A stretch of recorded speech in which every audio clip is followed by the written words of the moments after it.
네, 2020년 1월 30일 목요일 한겨레 일면 기사입니다. 먼저 개인적인 사정으로 어제 하루 영상을 업로드하지 못해 대단히 죄송합니다. 네, 첫 번째 기사입니다. 검찰 선거 개입 의혹 송철호, 백원우 등 13명 무더기 기소.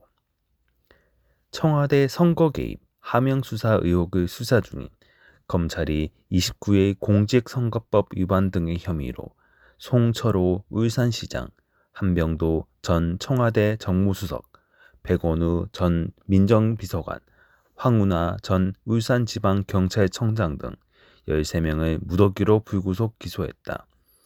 윤석열 검찰총장을 비롯한 대검찰청 간부들과 이성윤 신임 서울중앙지검장, 신봉수 서울중앙지검 2차장 등은 이날 오전 10시께 대검찰청에서 회의를 열어 청와대 선거 개입 의혹 연루자들의 기소 여부를 논의한 뒤 이런 결정을 내렸고, 이 자리에서 이성윤 지검장만 기소 반대 의견을 냈다.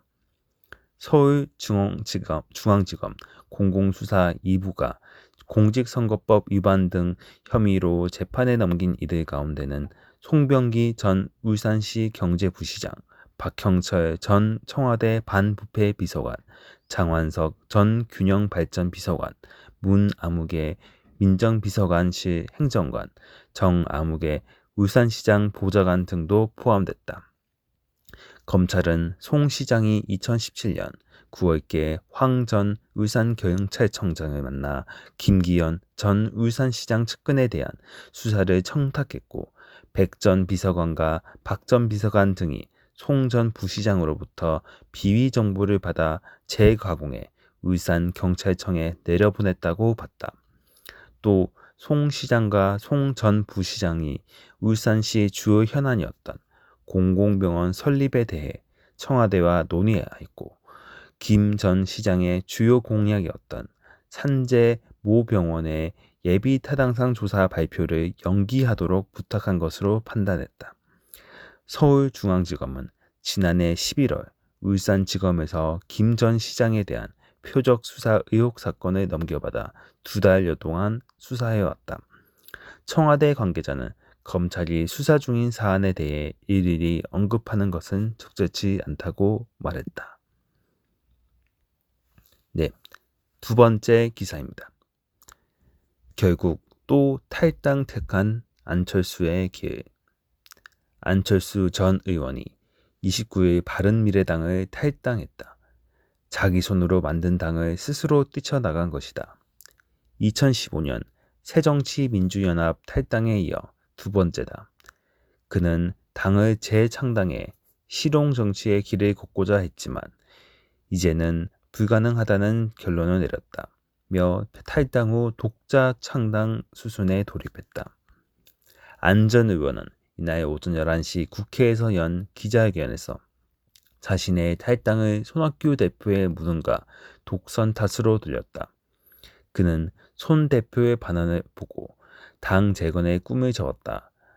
내부 통합도 혁신도 국민께 삶의 희망과 비전도 제시하지 못하는 정당이 됐다며 비통한 마음으로 바른미래당을 떠난다.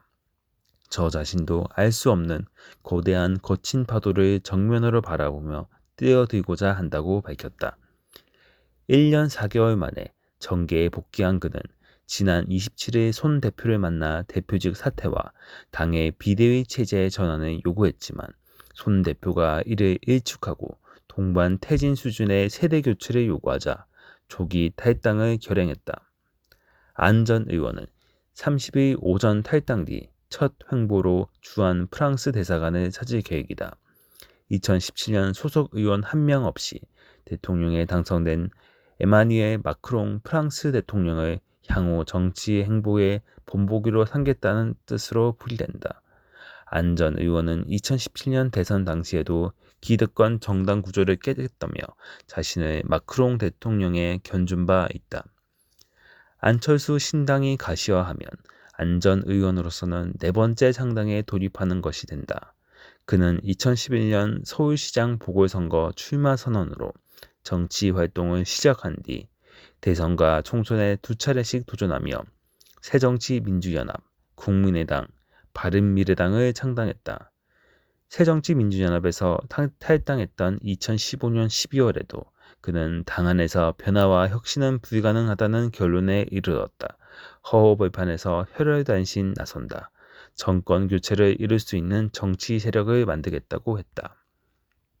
안 전 의원의 독자 세력 구축은 77일 남은 21대 총선에 적잖은 변수가 될 것으로 보인다. 정치권 일부에선 안 전 의원이 중도 보수 통합 논의에 합류하게 될 것이라는 관측도 내놓는다. 국민의당 출신으로 안 전 의원과 가까운 문병호, 김영환 전 의원이 보수 야권의 통합협의처인 혁신통합추진위원회와 접촉면을 늘려가는 점도 이런 전망에 힘을 실는다.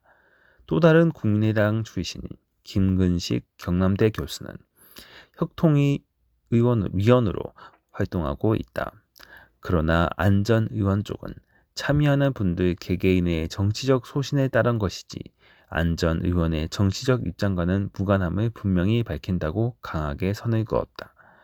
바른미래당의 안철수계 의원들이 동반 탈당을 결행할지는 불분명하다.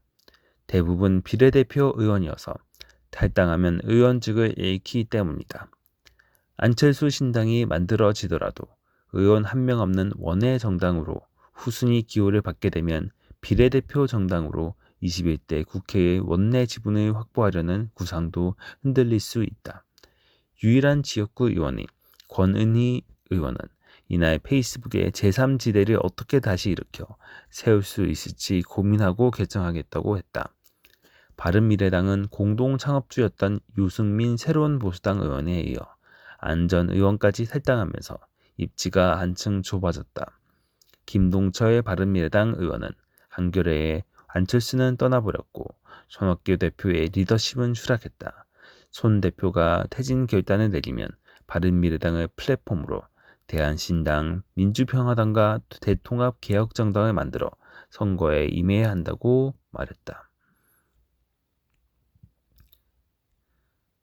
네, 마지막 기사입니다. 감염지역 교민 첫 수송, 아산 진천서 2주 집단 격리. 30일에서 31일 전 세기를 타고 입국하는 중국 후베이성 우한 교민 720명이 충남 아산 경찰 인재개발원과 충북 진천 국가공무원 인재개발원에서 14일 동안 격리될 예정이다. 다만 이번에 들어오는 교민들은 발열이나 호흡기 증상이 없는 이들로만 제한된다. 정부는 감염증에 대한 국민의 불안을 해소하는 차원에서 이례적으로 재외교민 수백 명을 전 세계로 귀국시키고 집단 격리하기로 결정했다. 아산과 진천 지역 주민들이 강력하게 반발하고 있지만 지역사회 전파 가능성에 대해서는 과도한 우려를 자제해야 한다고 전문가들은 조언한다. 신종 코로나 바이러스 감염증 중앙사고수습본부는 29일 오후 귀국 희망 교민 수가 150여 명에서 700명 이상으로 늘어난 데다 감염 가능성을 차단하기 위해 1인 1실, 별도 화장실 포함한 방역 원칙을 따르다 보니 2개소를 선정했다고 배경을 밝혔다. 수용 능력, 의료시설 위치, 공항과의 거리, 지역 안배 등을 고려한 결정이다. 애초 정부는 유증상 교민까지 함께 입국시키는 방안을 추진했지만 중국과 이를 위한 협의가 이뤄지지 않았다. 교민들은 모두 4편의 임시 항공편을 타고 입국한다. 기내에는 의료진과 검역관이 동승하고 입국할 때는 별도 게이트에서 검역 절차를 받는다. 만약 이때 증상이 나타나면 해당 교민은 격리시설로 이동해 확진 여부를 검사한다. 시설에는 의료진이 상시 배치된다. 체온이 37.5도 이상이 되거나 호흡기 증상이 있으면 곧바로 격리 의료기관으로 이송된다. 정부가 감염병으로 재외 교민을 전 세계로 귀국시키고 수백 명을 집단 격리하는 것은 이번이 처음이다. 아산 진천 주민들은 이날 인재개발원 정문 앞길을 트랙터 등으로 차단하고 재검토 척구 성명 등을 내는 등 강력하게 반발하고 있다. 하지만 전문가들은 연수원 밖으로 바이러스가 확산될 가능성은 거의 없다고 강조했다. 정기석 한림대 성심병원 교수는 사람 몸을 떠난 바이러스는 오래 못 살고 죽기 때문에 지역 주민들이 과하게 걱정하지 않아도 된다고 말했다. 질병관리본부는 이날 신종 코로나 바이러스 감염증 유증상자 28명을 격리해 검사하고 있다고 밝혔다. 확진 환자는 그대로 4명이며 이들을 제외한 조사 대상 유증상자는 183명이다.